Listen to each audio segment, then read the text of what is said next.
Hey, everybody, welcome back to Union Without Confusion, a podcast affiliated with God With Us Radio here on Reason and Theology. We're going to be talking about an Eastern Orthodox perspective on the same-sex blessings from the document Fiducia Supplicans released by the Vatican. Joined by Ben Cabe, who is a returning guest, an Eastern Orthodox, who's going to give us his perspective in reaction to the document. Welcome back to the show, Ben. How are you? Thanks, Michael. I'm doing all right. How are you? Doing good. Good to see you again. Hope you've been Yeah, doing you too. well. Thanks. Yeah, so we had a great discussion last time, and I was eager to hear your thoughts on this again, coming from the perspective that you have. In fact, I believe you've recently written on this question from an Orthodox perspective. So, wanted to bring you on the show to just kind of talk about it. So, what was your impression or your first blush reaction to the document when it was released? So, when the document was initially released, I saw a bunch of fanfare online about it, and I just brushed by it. I didn't even look at it. I was like, well, I've been in the online space long enough to know that most of this is probably missing the broader point. And Right. as an Orthodox Christian, I didn't really care. I didn't really Yeah. care what the document said or what was going on. But then I saw some Orthodox individuals commenting on the situation, and I thought, oh man, they seem to have taken the bait. But I didn't know because I hadn't read the document. So I sat down, I read the document, and that led me to read a series of other documents associated with this broader conversation within the magisterium about same sex individuals and same sex relationships. And as I did that, I unsurprisingly found that many of my Orthodox brothers that were speaking on this online seemed to be woefully mistaken in what the document, how the Mm, document reads. So, yeah. although I wasn't planning on it, I wound up writing a article about um, about the document and what I believe it says. Mhm. And to me, there's nothing scandalous about it. I Mhm. mean, that's pretty much the bottom line. From what I've seen over the last decade of Pope Francis's time, he's been remarkably consistent in his treatment of this subject. And every single time he says something about it, even though it seems to fall in line with what the Roman Catholic Church has always espoused, people get all up in arms because this is and has been a topic that people are very passionate about, and unfortunately, very passionate about hating. That's an interesting perspective. Yeah, I think I agree with that. And you know, one reaction that I saw by an Eastern Orthodox priest was Father Josiah Trenum. I've had him on the show before, but I've noticed that it seems like he did not even read the document because he outright said that the Vatican now blesses same-sex unions, and he says not the persons, the relationship Hmm. itself.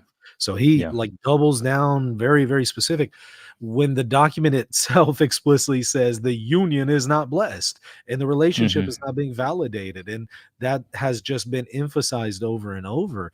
And I thought, wow, how could he get this so wrong? Hmm. What's your impression there? I really don't know. I, for the most part, like to restrict judgment on what his thought process was in talking about it. Although I suspect that many of the individuals commenting on the situation are taking a slippery slope argument, and not kind of like the fallacy, but more the idea that, oh, this just opens the gates for the Uh-huh. next thing. This just opens the gates for the next thing, and we see this as, these individuals would, I imagine, see this as a major error Mhm. in what the Pope has said. But again, having read the document, having read other documents within this conversation, that is not, at least my impression of what is being said. I will say, I do know there are predispositions of people and how they read things. Mhm. I tend more towards the it's probably not the end of the world. It's Mhm. probably not as bad as the internet is making it out to be. Right. Again, mainly because I've been on the internet a long time, and I've Mhm. been also myself accused of many things that are not true. You know how that is. You and I both. Yes. In Yes. fact, that's what opened up my eyes to a lot of this, because then I Yes. started noticing, well, hell, hold on. Some of these figures who are saying this about the Vatican are also saying some of this other stuff about me. Now, I know what the truth is with me.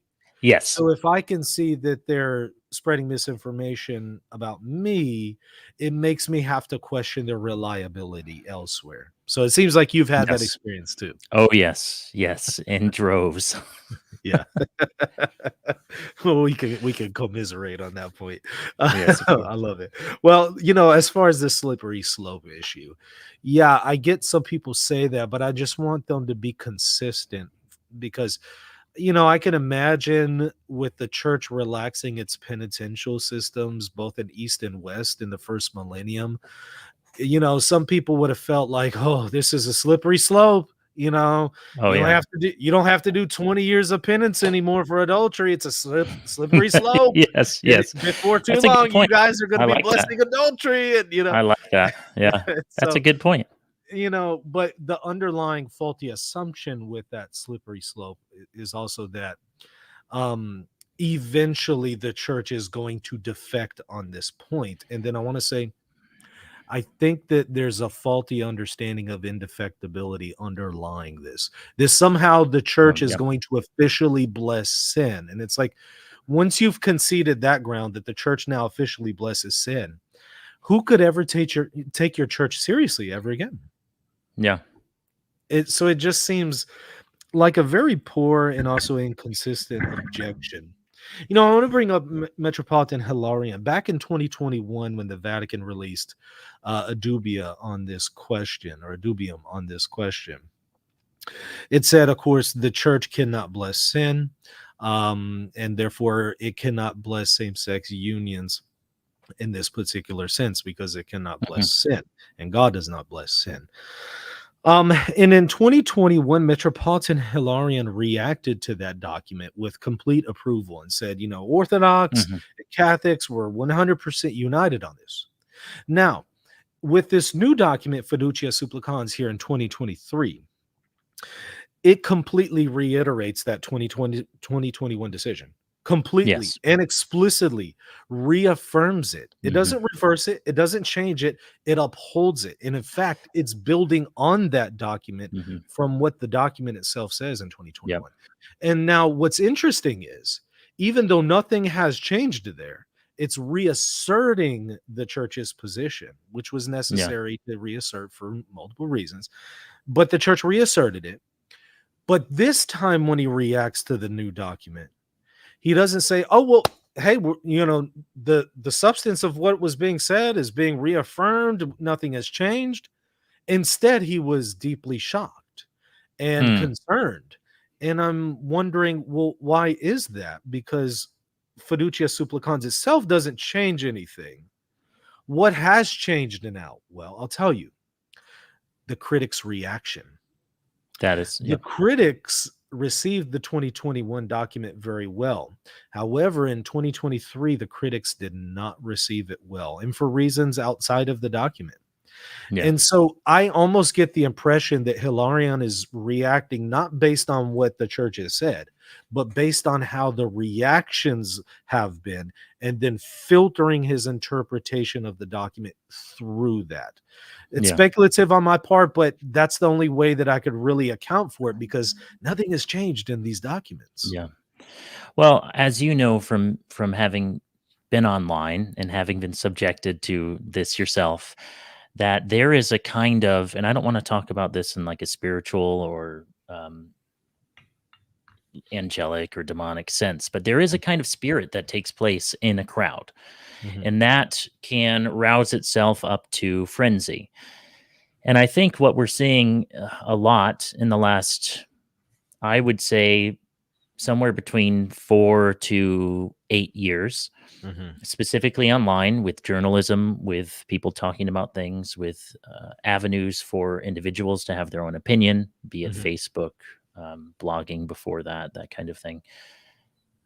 You're seeing, in addition to this polarization, people getting caught up in whatever this frenzy is. And so it's unfortunate, but it's kind of like Google. So let me give you a example here. Mhm. You can be proven right on any point you're arguing if you Google it the right way, because Google's the all-knowing master now. So, like, if I say, and I'll give you, I had this argument with my wife. Well, it wasn't really an argument. I said, I'm happy that you love Michael Bublé. I think he's an awesome dude. I think he sings great, but I think he has a lisp. So I Googled it, and guess what? I was proven right. However, if you use different words in your Google search, she could have also been proven right.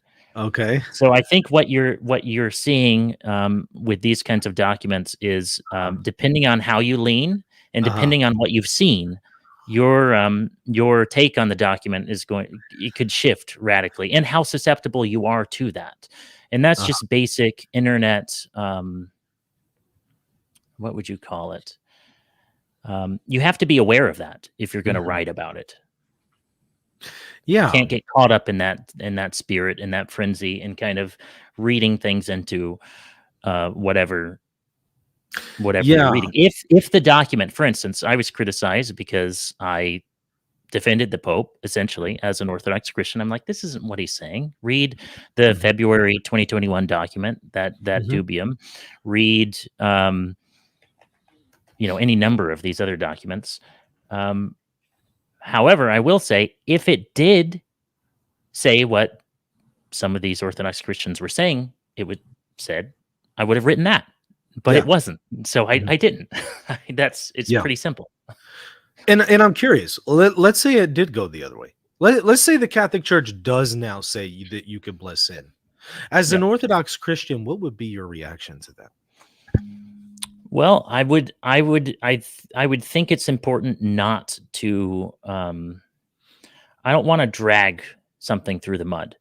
Sure. But if someone asked me, I would be very straightforward and say, as an Orthodox Christian, this is not what we believe, and there was a rift, depending on where the person is, theologically, historically, whatever. I would basically say, look, there's a rift. There's been a rift in our churches for a while, and my perspective is that the church in Rome has taken a wrong path on this subject. It would have deepened the rift. It would deepen the rift if it had taken that turn. Yeah, right. I would agree. What's curious is you said that you as an Orthodox Christian are having to kind of set the record straight on what the Pope says. That was my experience in Eastern Orthodoxy. And look, I wasn't wanting. I certainly didn't want to defend Catholicism. I converted from Catholicism to Orthodoxy. But I would have these conversations with other Orthodox, and I would see them completely strawmanning Catholicism, and using arguments that end up undermining Eastern Orthodoxy. Yes. So I actually found myself in an uncomfortable situation of often having to defend the Catholic position as an Orthodox Christian, because it's like the criticisms that are being offered here are just unfair. They're just not true. I had other criticisms of Rome, but it's like, these aren't them. These are misplaced concerns. Unfortunately, today in Orthodoxy, specifically as it exists on the internet, there is a lot of straw man stuff going on, and it happens on both sides. Like, we can both acknowledge it happens on both sides. That being the case, these just wind up getting repeated over and over again, and usually by people that haven't read the actual documents. So they'll come out and they'll say something that they read, this person say, and then they'll repeat it, and it will kind of trickle into the culture. And I think that is rather unfortunate. And I myself have been on that firing line time and time again, as I've seen this kind of radicalize online. And it's unfortunate, but I don't think that's doing anything for Christianity as a whole to kind of pull out these straw man arguments. I mean, you read in John 17, Christ prays for his for us to be one, like it's like that they may be Yeah. one, that we are one. And so to me, people in Orthodoxy talk about ecumenism as a bad word, essentially, because essentially to them, what it means is we are going to have to compromise our dogma. Mhm. Like our dogma is going to have to be compromised, and we can't stay true to the tradition of the faith. I don't view it like that at all. Mhm. To me, it's extending an olive branch and saying, look, like we agree on core tenets of the faith. Let's unite around that and build a better world instead of Mhm. tearing each other apart. Mhm. Yeah, yeah. I mean, there's a ton of common ground, especially here between Catholicism and Eastern Orthodoxy that could be highlighted. I do think it's important to talk about those differences, but I Yeah. totally agree that that can't be all we do is just Yes. discuss the differences. We do at some point have to say, okay, well, look, we have this in common. What can we do to at least, since we can't come to a solution now, what can we at least do to move forward in the most effective way? Since again, we can't fully settle some of these other issues. What can we do right now? Yeah. And I do think that the Vatican and Rome's position and also many in Eastern Orthodoxy has been okay. Well, let's kind of work towards a common path with ecumenism. I know on both sides that's criticized. Hmm. And I do want to Oh yeah. emphasize it's criticized on both sides, not just Yeah. Eastern Orthodox. There's plenty of Catholics. And as you mentioned, the straw manning of Yes. the other goes both ways, as you noted. Yeah. I think here of Catholics, there's a lot of strongmen that I hear against Orthodoxy. One of probably the most common one is, oh well, they're the Orthodox are just all united around ethnicity and national boundaries, and I just think you do realize that in Eastern Catholicism, many of the sui juris churches are literally structured pretty much along those lines as well. Yeah. And so we kind of have that exact same thing. So it's like that might not be a good, critique against orthodoxy since it comes back to bite your own communion. Yeah. So Oh yeah. it goes both ways with the straw manning, and it does get a little frustrating to hear those. Well, I think the issue here too is that a lot of times we work within the frame of what I would call mm, well, we're out of the frame of reality of living in a fallen world. Hmm. And so while there may be some legitimate critiques of Rome based on history, there are also legitimate critiques of Eastern Orthodoxy.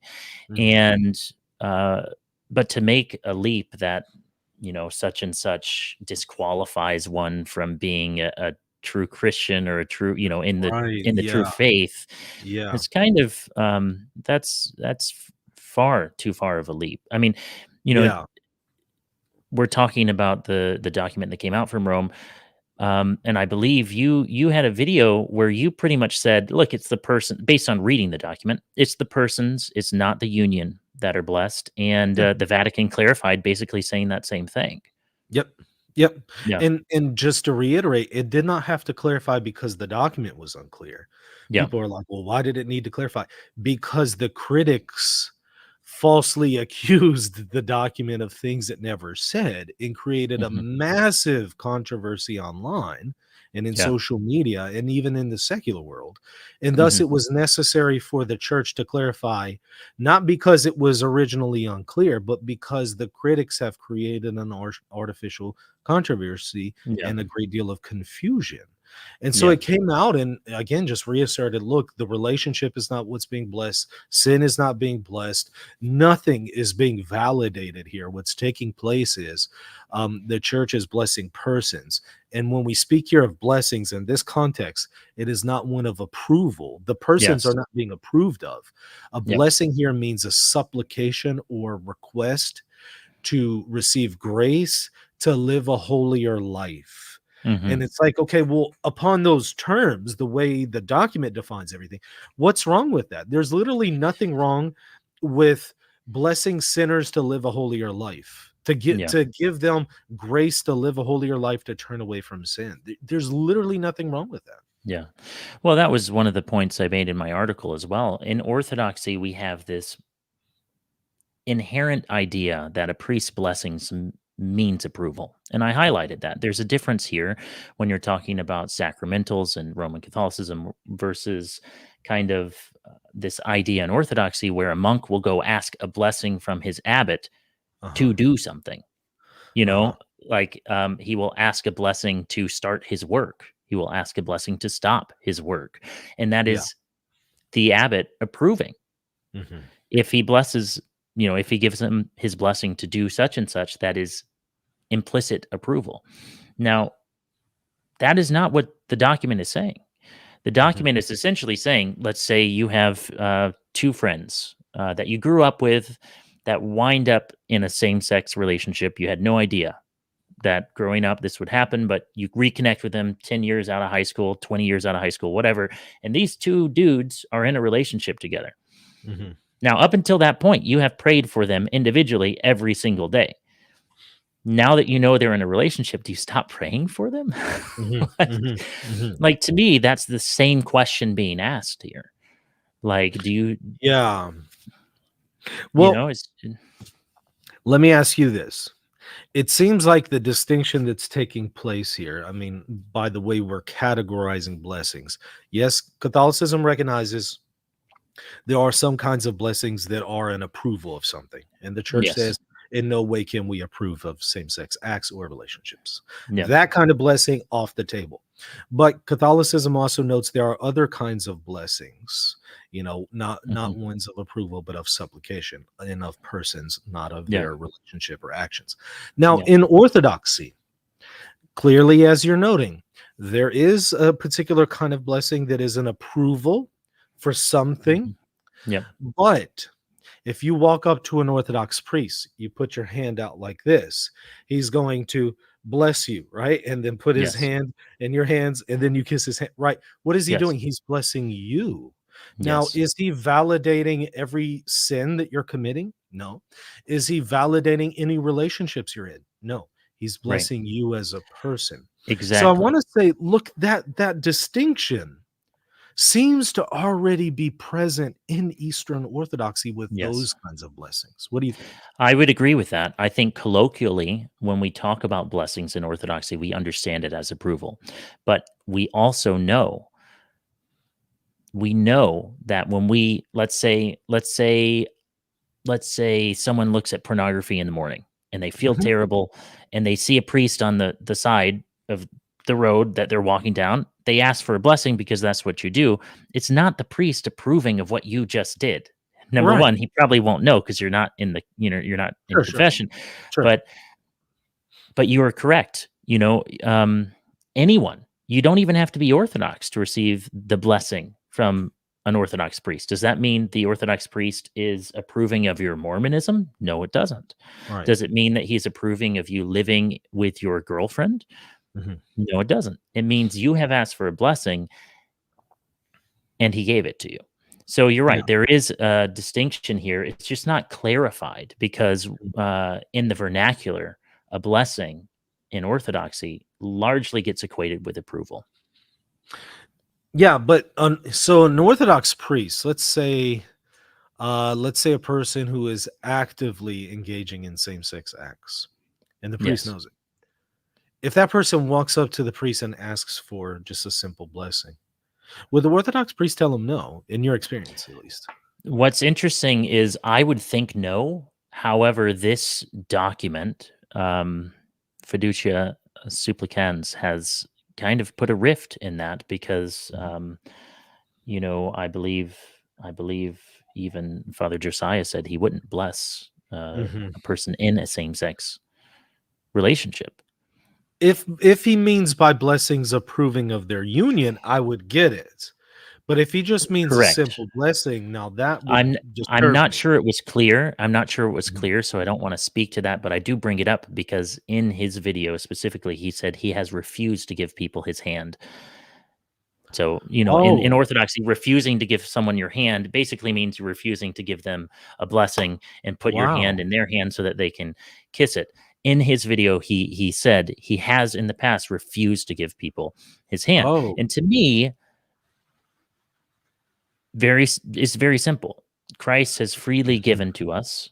And when someone asks, so for instance, let's say someone in a same-sex relationship asks me for their prayers and asks me to pray for their partner, I would have Mhm. no issue doing that. Mhm. It doesn't mean I approve of what they are doing, Mhm. but I do believe that prayer works. Mhm. And I do believe that prayer can work in someone's life. So to me, it's the same idea. If someone, per your question, comes up to a priest and says, asks for a blessing, Mhm. to me, it seems like a no-brainer, but I know based on what I've seen Yeah. a little bit online, and I haven't followed it since writing the article. I just kind of wanted to write the article and Yeah. move along because these Right. kinds of things I'm not going to change anyone's mind on. But from some of the feedback I've gotten, the answer that I've seen from some priests is no, they would not give them even a simple Yeah. blessing. So some would, some wouldn't. And that then gives rise for a need for a document just like what Rome has released. Yes. Because what we're doing in Catholicism is we're clarifying what we can and can't do. Yes. There's the Yeah. magisterium at work. Um, Right. Which I think is really healthy, and I think unfortunately in today's age and with all the communication that we have online and all of the speculation that we have online, the Orthodox Church would do better to mhm. do more of that. Yeah, But yeah. unfortunately, even in my requests of bishops to do this on certain subjects, and some of it has happened, we that is not something we do very well. We allow our faithful to run around in the dark, and Mhm. unfortunately, go even darker into the negative aspects of spiritual pride. On a local level in Catholicism, we're dealing with that same problem. I mean, I hate to say it, but unfortunately, it's as if many of the shepherds are asleep at the wheel, Hmm. insofar as they're allowing people in their jurisdiction with a great deal of influence to publicly dissent from the Catholic magisterium, to Yeah. create all sorts of horrible and scandalous accusations against the church, and they go unchecked. So it's Yeah. not just in Orthodoxy. We have this problem in Catholicism where there's just a Yeah. lack of some bishops addressing people in their territory for one reason or Sure. another. I honestly think it's just that they're unaware. I Yeah. just think that bishops, in their Hmm. favor, they are very, very busy dealing with all of the things that goes along with being an administrator of a diocese, which is Yes. incredibly complex, and there's just so much to do from the business angle. And so it's hard for them to kind of be aware of some of this other stuff. So in fairness to them, I think that's part of the reason, you Yeah. know. And I Well, imagine and that's I likely get the that. case in Orthodoxy too. Yeah, I think part of that is the case. I think that has happened, and there have been some clarifications on issues I've asked for clarification on. But yes, some of that happens. Some of it is, and I don't know a softer way to put this, but I think some of it is cowardice. I think Mhm, some of it is I don't want to get involved in that. I just want to do mhm, X, Y, or Z. So, I mean, for the people that are speaking up, even if I believe that what they're saying is not necessarily true, I mean, good on them for speaking, at least, yeah. they are presumably believe what they are saying, even if they're misinformed about this document specifically, but good on them for doing it. And again, yeah, I just Yeah. think, yeah. Well, I have a question for you. The thing that most people have hung their hat on, most of the critics, is that Fiducia Supplicans refers to blessings for same-sex couples. Hmm. Now, they do not define the term couple by the way that the document does. Right. Rather, they import their own interpretation and meaning into it as if the document itself doesn't exist, Right. which I think is unfair because I can play games with the New Testament and do that too and import my own definitions into its Yes. terms and twist Jesus's words all day long if I play that game. You have to interpret things in their context and allow the context to define the terms. However, be that as it may, this is where they've hung their hat. And any time I've ever spoken on the subject, this is all people throw in my face. Even though I've responded to it a million times, they just throw out the word, but it says couple, but it says couple, but it says couple. What was your impression when you read the document and it refers to same-sex blessings? I'm sorry, blessings for same-sex couples. Yeah. Two individuals. Like Yeah, to there me, you go. There it's you go. two people coming to the priest, but they're individuals. I mean, that is pretty simple. It doesn't mean that there's approval of the lifestyle or what's going on there. It's just like, look, I go to church with my family. Mm-hmm.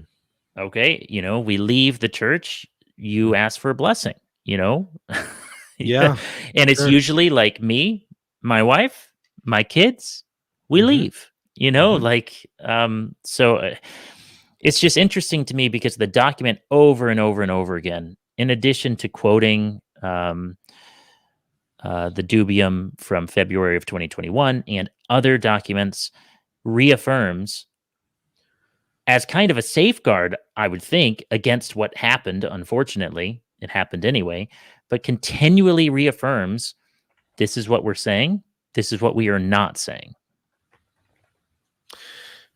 Think of it. Let me ask you of this analogy. Maybe I want to get your thoughts.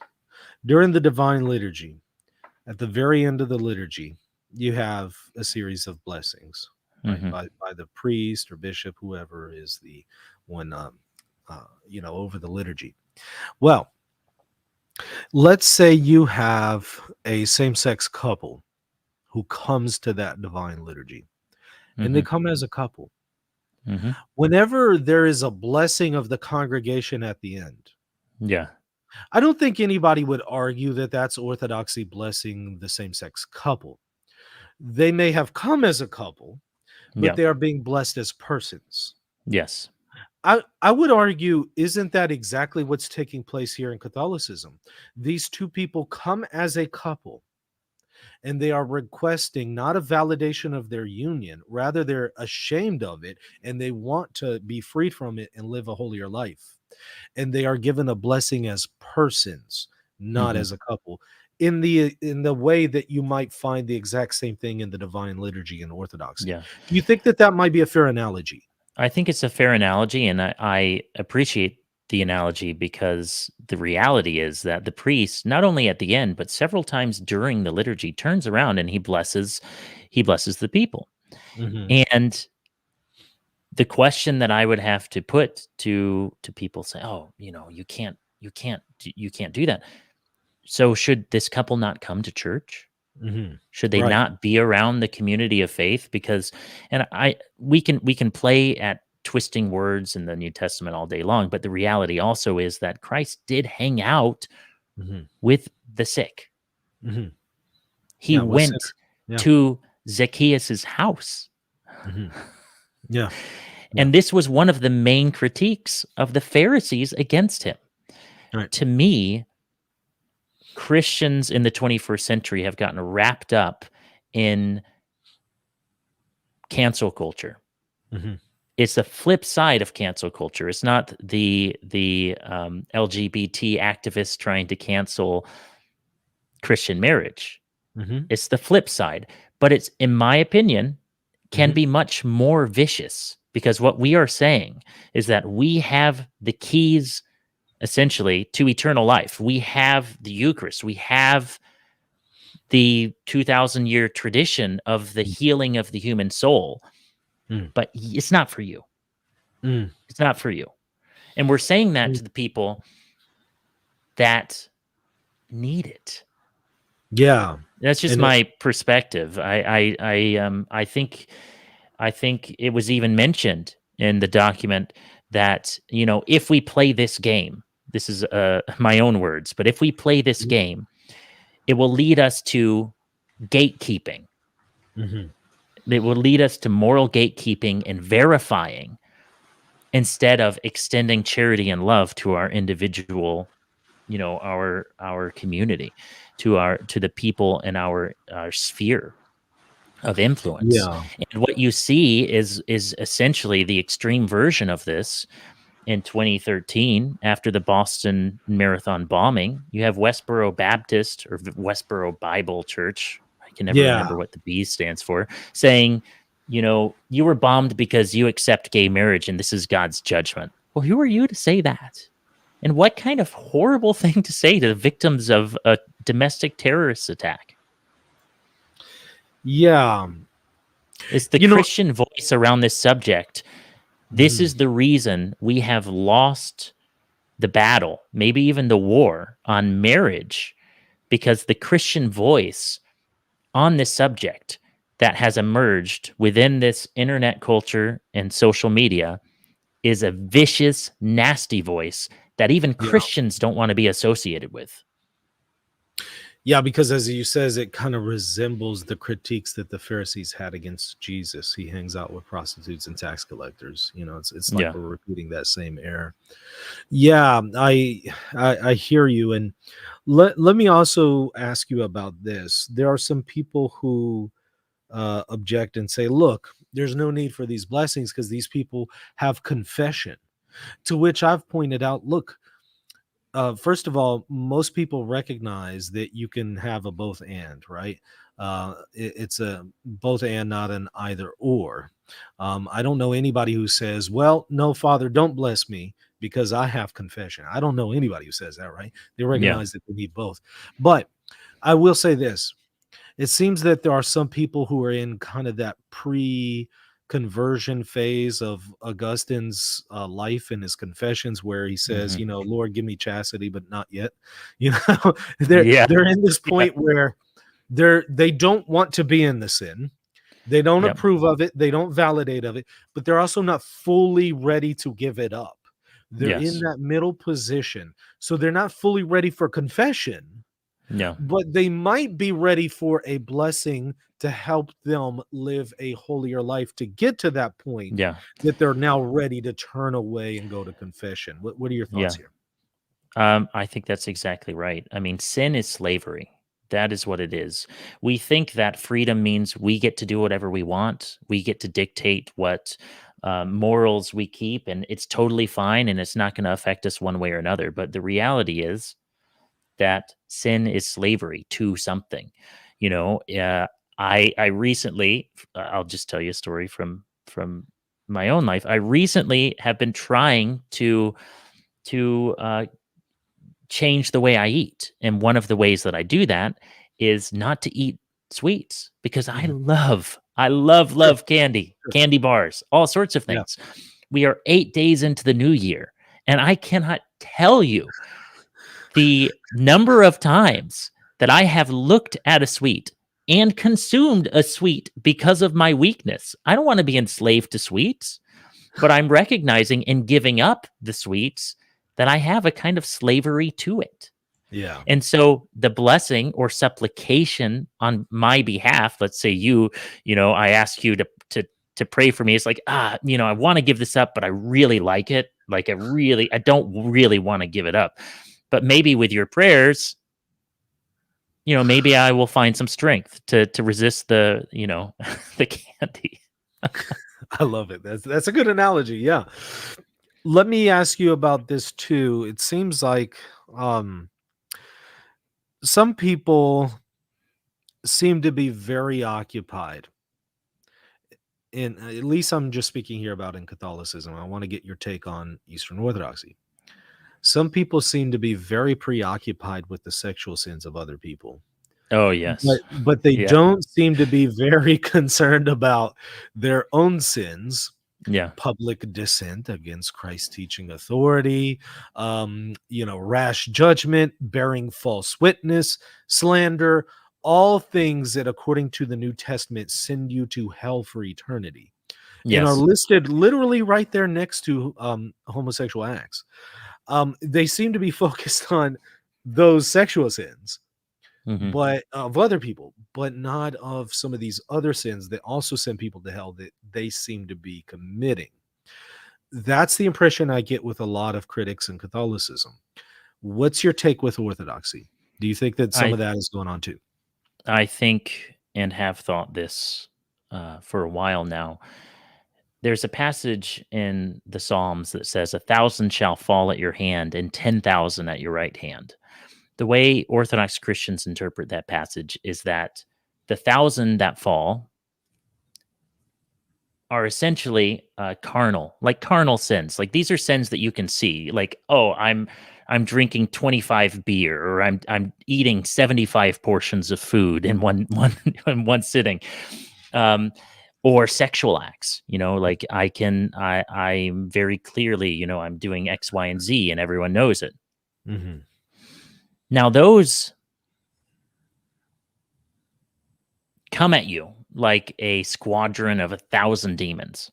Mm-hmm. But the sins that are sneakier are pride, are malice, like these jealousy, Mm-hmm. these what I would call spiritual sins. Mm-hmm. And you can have all 10,000 of these demons possess you because you're not slaying them. You can have all of them possess you silently. Now, some people may catch the drift, but you can be objectively, in the eyes of other people, totally incredible Christian, incredible human being, because you've only, you waited till marriage to have. Oh, there's a thumbs up. No, that's funny. I've never seen that Congratulations. before. You waited till marriage to have any kind of sexual intimacy with anyone, and your wife is the only one there. That's great. You've never struggled with pornography. You've never been drunk. You've never, done some of these things. And it's very easy for a person like that to point the finger at someone struggling with those things, because people struggle with different things. I may struggle with sweets. I know at least one of my children doesn't even like sweets. Yeah. So it's not really a struggle for Right. that child not to eat sweets. So to me, what do you see in the New Testament? You see the people that are struggling with the sexual sins come to Christ broken. And not sometimes they don't even come to Christ broken immediately. Sometimes it takes some time. Like the woman at the well. They come to Christ and he sits with them. But who does he reject? He rejects the Pharisee that says, "Thank God I'm not like that guy." Yeah. Thank God. Yeah. Who fasts Maybe twice a week. maybe this Pharisee has done everything right, but he still got it wrong Because of pride. Yes. Yeah. He's got pride in his heart. He prays 3 times a day, fasts 2 times a week, but still has this other issue. So you can be the model Orthodox Christian or the model Roman Catholic Christian and still get it wrong. Yeah. It seems like we have this, on both sides here. It seems to be pretty prevalent. Yeah. Yeah. And I also think it's really bad taste to obsess about other people's sexual stuff. Like, to me, that is a massive red flag, if there is one. Like, if someone's constantly talking about that, I would run the other direction. Like, sure, if you're a pastor, you have to give some instruction, but for the most part, like, you don't want to be around someone that's constantly talking about that, even if it's a pastor. Yeah, because often I've noticed it tends to be a problem of projection. Yes. They're critiquing in someone else something that they themselves are struggling with to one extent or another. Yes. That tends to often be the case. Again, like you said, I can understand a pastor, a priest, somebody who that's kind of their position, is they have to address those things. But for somebody who that's not their job and they're still preoccupied with, pointing this out. Yeah. Sometimes it is unfortunately an issue of projection. So like you said, it's a red flag. It's a red flag. And we have unfortunately seen that to be the case, as these things wind up coming out usually at some point. Yeah. And you're right. It is a projection issue. Yeah, I'm not naming any names here, but I think we all have seen that at one point or another. Well, anyways, let me give you the opportunity to offer some concluding thoughts, any final comments that you wanted to offer, and also put in a plug for anything you want to make the audience aware of. Oh, sure. Thanks, Michael. So overall, I think Fiducia Supplicans is not saying what a number of people unfortunately are saying, which is that it's blessing this relationship, and implicitly understood to be a sexual relationship between two people of the same sex. I don't think it's saying that at all, based on what I've read. If you want to read the article, you can go over to theoria.tv. That's ia.tv. Mhm. And I also have a YouTube channel where I am publishing the audiobooks of the church fathers slowly but surely. Mm. And those are being made available for anyone that wants to listen to them. Say you have a commute and you don't have access to them, wherever you are, you can listen to that. It's on the YouTube channel there. Mhm. Awesome, awesome. Let me grab this real quick before we go. Somebody says, honestly, to me, homosexual relationships don't want chastity or abstinence.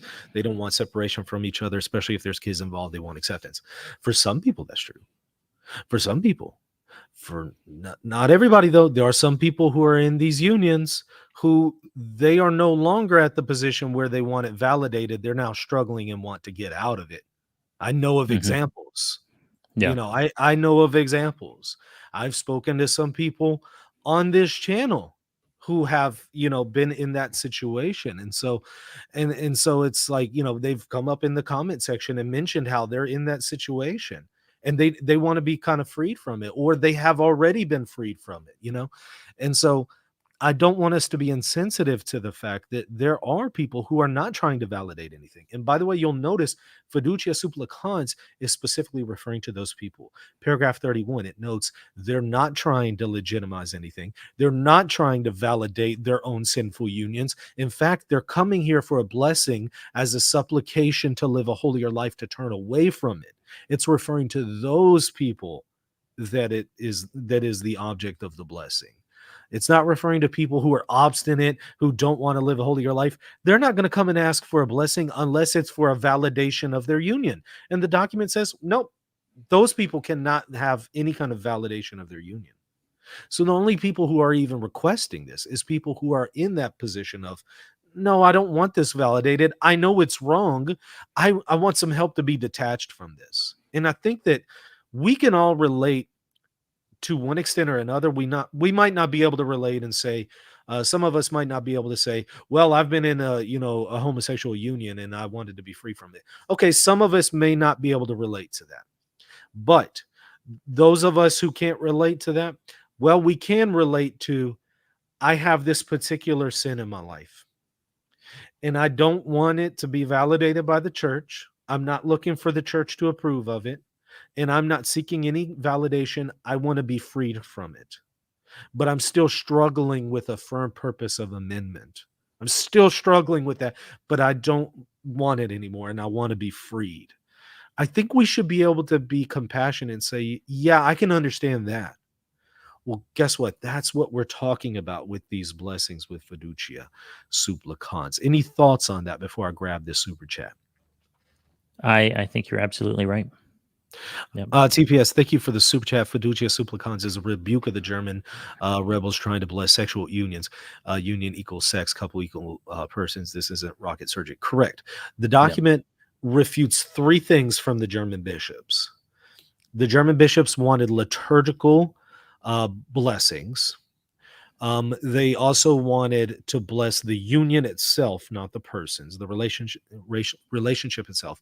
And they wanted an affirmation that homosexuality is not a sin. Those things are rejected once again by the church. It notes these acts are sinful. It also notes the union cannot be blessed. And then it finally notes there can be no liturgical blessings for persons in these situations. So literally the three things the Germans were wanting and pushing for and are pushing for are rejected by the document. So it is a response to the German bishops. Some people say, well, why was it necessary to address this? Well, multiple reasons, but one of them was, well, the German bishops. And people have been Yeah. saying, well, what is Rome about doing? What is Rome doing about the German bishops? And Rome finally does something about the German bishops, and then they don't like it. Then they're upset about that too. Well, anyways, Ben, thank you so much for coming on, offering an Eastern Orthodox perspective on this topic. Really appreciate it, and look forward to having you back on at some point again. It'd be awesome. Thanks, Michael. All right, everybody, hit that like button and the subscribe button. All right, that's going to do it. We'll see you later.